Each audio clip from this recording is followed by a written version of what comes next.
Welcome to the Shoulder Solution. So in this course, we're going to teach you a lot of what you need to know for the shoulder. There is a lot of information in this course, and there's also a lot to know about the shoulder. So this is going to give you like a really good foundation for what you need to know, and then you can investigate each of these things moving forward in more detail. But we're going to give you some takeaways that you can use to change your clients' training in the next session. And that is key to be able to create change for your clients. So first thing that we really need to be aware of the shoulder, and this is something that a lot of trainers get wrong, is that the thoracic spine naturally has a thoracic curve. So a lot of people are always worried about getting their clients into this really high degree of extension all the time. Now, if we're in extension all the time, it actually creates other problems with the shoulder as well. Now, being in a situation of too much thoracic kyphosis absolutely causes problems. We're never going to really debate that. But also being excessively extended is going to cause a problem as well. And if we're excessively extended, what we generally see is we have a problem with scapular rotation and efficiency in movement, because we have this movement of extension that's going to be coupled with downward rotation and retraction and depression of the scapula. Now, we need the opposites, of all those movements to do any kind of really comfortable overhead pressing. So it's really key to make sure that when someone does have a thoracic kyphosis, we're not trying to reverse it. We're trying to just make sure it's not too excessive. Okay. And number two is that they can move in and out of thoracic kyphosis. So it's not the fact that kyphosis is bad, it's being stuck in one position is bad. That's the main takeaway that you need to have for all type of shoulder stuff. If you're stuck in one position, you're screwed.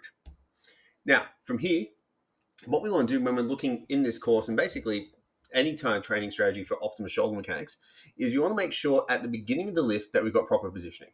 So we want to have proper positioning in terms of the setup of the lift and also where the client's scapula should be. And a really easy to remember cue is the scapula needs to follow the elbow. And when we go through some of the other cues in this course and some of the other stuff, you'll see exactly what I mean by that. We want to enhance our natural breathing mechanics to support movement. So we're going to go through how we can cue breathing to actually facilitate better shoulder movement. We want to have natural scapular movement and exercises. That kind of artificial restriction that we see, which has come from powerlifting, which is, in all truth, really useful for powerlifting, is not so good for normal shoulder mechanics and for general lifting advice for the majority of the population. And in fact, can be downright detrimental to people getting the results that they want. And we want to avoid unnecessary movement restrictions, anything artificial that we place on that. So the first kind of tip that we can really follow is we need to utilize the scapular plane for pressing and lateral raises. And this helps align us with natural scapular positioning. So with resistance training, we kind of get taught it when we learn it that the body is like a box, right? We're a bit like SpongeBob SquarePants. So with shoulder pressing, we've got this like really externally rotated back position as the optimal way to train a deltoid. Now, unfortunately, our rib cage doesn't really work that way. Our rib cage has a convex and a concave structure on either side, and we need to make sure that our arm position respects what our rib cage is doing. So for a lot of lifters, all we have to do is turn them sideways and put their arm into a position where they have the most amount of comfort going overhead, and that's going to reduce joint strain and improve movement efficiency. So if a lot of people have shoulder pain just lifting up like this or doing their lateral raises directly out to the side, simply put your hands on their shoulder blades, see what kind of an angle they're on, then slide your hands out just a little bit. We're going to sneak in a little bit here, okay? And then get them to do their lateral raises and presses in that plane. And I guarantee you, they're going to feel less pain straight away.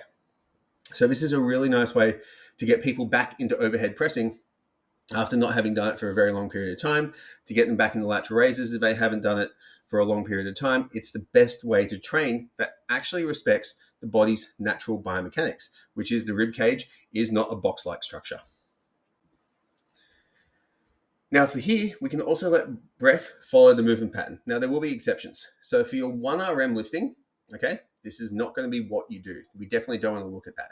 We want to have inhalation to support extension and external rotation. So if we're doing a lat pull down, we can actually inhale into that position, and you're going to find your clients will get far more mobility out of that. If we exhale, which is facilitating internal rotation and flexion, that's going to bring their lat pull down into this position. We don't necessarily want to do that. It's not going to be ideal. And I would use this more in getting a client moving well as that part of their program, rather than what I would do for their maximal performance type lifting. So we can apply the appropriate breathing strategy at the appropriate time. So we're going to brace during heavy lifts and use rhythmic breathing for our more higher rep endurance work. I just want to go through the three types of breathing that we can have. We can have thoracic breathing, which is shoulder elevation and superior ribcage migration. Everyone knows that. An abdominal breathing pattern, where we get shoulder elevation and we get some anterior posterior abdominal wall expansion. Don't really like that one. It's one that everyone talks about in yoga. Doesn't really help us brace anymore. Now with diaphragmatic breathing, we actually get anterior chest expansion, a little bit of anterior abdominal expansion, but we get a total rib cage expansion laterally and front to back. When we have that, that's the best breathing pattern for bracing, and it's the best breathing pattern for normal function every single day because it promotes mobility of the rib cage. And that's something that we're going to come back to again and again when we're looking at shoulder problems. When people can't go into thoracic flexion, extension, lateral movement, side flexion, we can see that they have a restriction in breathing patterns. You'll see this in all your clients once you start looking for it. A lot of them will be very much breathing into here, and they won't be able to, really round their back. A lot of them will be breathing into their abdominals, and they won't be able to go into extension.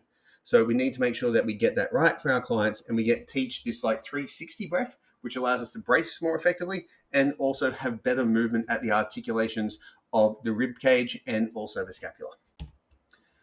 Now, when we're doing a lot of exercises, particularly reaching, we want to encourage upward rotation. Okay, a lot of clients, because of coaching, overemphasize down and back positioning, and this is where I said earlier this comes from powerlifting.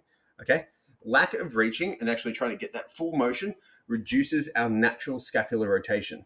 So implementing reaching movements to restore shoulder function is a really nice way to do that. A nice little superset to warm someone up is to start with a passive hang. So the passive hang passively pulls them into scapular upward rotation and elevation because they're hanging there, their arms go out, it stretches out. And then like a landmine press where we actually learn to upwardly rotate our scapula as we reach for a range of motion, which engages our serratus anterior muscle, which is really important for shoulder and rib cage and scapular stability. It's a really nice way to warm some up for a solid lifting session where they do some heavy pressing because it restores that natural, normal movement of the shoulder. It gets everything back on track. Really important to encourage reaching in the scapula for clients who are really gummed up down and back. Now, the next one, this is a flattering photo, is to avoid premature scapular retraction during rows. And I see this all the time, and I get a ton of questions from coaches who ask me what the scapula should do when you're doing a row. Now, in powerlifting, in the big three, I kind of like the shoulders down back in the squat, the deadlift, and also the bench press because of safety concerns of those particular lifts. Now, if we're doing a rowing exercise though, okay, retraction before rowing disrupts muscle coordination. If you create a full shortening of the muscle, such as the rhomboid, it can't actually contribute through the rest of the range of motion. It's already fully shortened. So it's not going to contribute. And we're going to find out in that position here, if I use the camera a little bit, even though it's a very small shot, if I pull back straight away, as I row, my glenohumeral joint has to naturally rotate forward to allow me to get my elbow back to that full position. Now, this isn't very good because having that anterior glenohumerus puts strain on the bicep tendon. It also takes load off the lats and the traps and rhomboids and the other muscles we're trying to train during a row. So the ideal rule is to allow the scapula to move naturally with the humerus. So where the elbow goes, the scapula follows. So if I'm doing a reach in a row, I'm letting the dumbbell pull me down. Cool, my scapula is going to go into some form of protraction. As I pull back, as the arm comes past the midline of the body, then I'm going to start retracting my scapula to fully finish that movement. And for so many clients, just this simple cue alone really cleans up a lot of upper back, mid back pain they have and really opens them up to have way more strength on their rowing exercises so they can get more out of them, they get less shoulder pain, they get better results. It's a total win-win-win. So I highly recommend avoiding premature scapular retraction during rows in 99.98% of cases. Now, with down and back, it's also for a lot of exercises, not always the right cue. A lot of time for the shoulders, you just let the client actually do what they need to do. And I remember when I was doing gymnastics with a gymnastics coach and I was doing a handstand, trying to keep my shoulders down and back because it was hammered into me from different personal training certifications, that the instructor kicked me in the stomach, which made me fall over. But he was like, you need to reach through your shoulders in the handstand to actually do it right. And as soon as I started doing that, I realized how many movement issues I had created with that, how many mobility restrictions I had created. So for a lot of movements, down and back is not always the right cue. We're not going to go through every exercise today because it's out of the scope of the video and the time frame that we have for this, but it's really important that we use that cue when it's appropriate at the right time.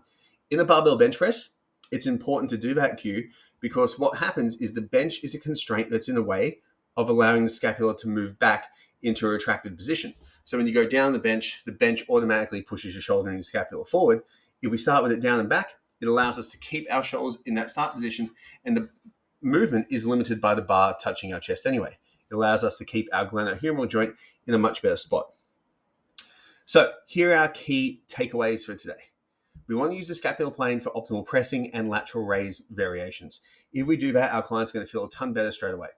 We want to align our breathing patterns with our movement. Now, if we're doing our low rep stuff, we want to use that three-dimensional brace where we get everything in place to allow the body to have the most intra-abdominal pressure to produce the most force. But for the higher rep endurance stuff, we want to align our breathing with the actual movement of the exercise. So inhalation facilitates spinal extension, exhalation facilitates spinal flexion. If you remember that, you're going to nail it all the time. Now, upward rotation, we want to make sure that our program has some form of upward rotation through reaching, and hanging and landmine presses are really nice ways to do it. Half kneeling dumbbell overhead presses are a great way too. There's lots of different exercises that you can do that with. We want to make sure we have natural scapular movement. So if we use the cue, the scapula follows the elbow, you're going to do really well in the vast majority of exercises. And we need to remember that down and back is not a universal cue. If you're using that for every single exercise, you're doing a disservice to your clients, and it's really important we start to change that. So implementation and our next steps. What we want to do is apply these principles in daily training.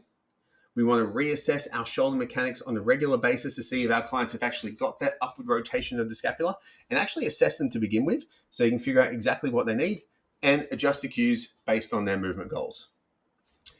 Thank you so much for watching, guys. We actually have a webinar coming up where we go over this in far more detail with videos where we can actually watch this in real time. It'll go for about 60 to 90 minutes. We'll be sending dates out for this. If you're interested and you've liked this video or got anything out of it, please just take a photo on your phone, share it on your wall. Not on your wall, on your story, please. If you share it on your wall, that's like an even bigger thank you from you to me, from me to you, sorry. And just help us get the word out there so we can help more people have helpful shoulders. Hopefully, we get to speak to you soon, see you on the webinar, and help you on your journey to becoming the best personal trainer you can be.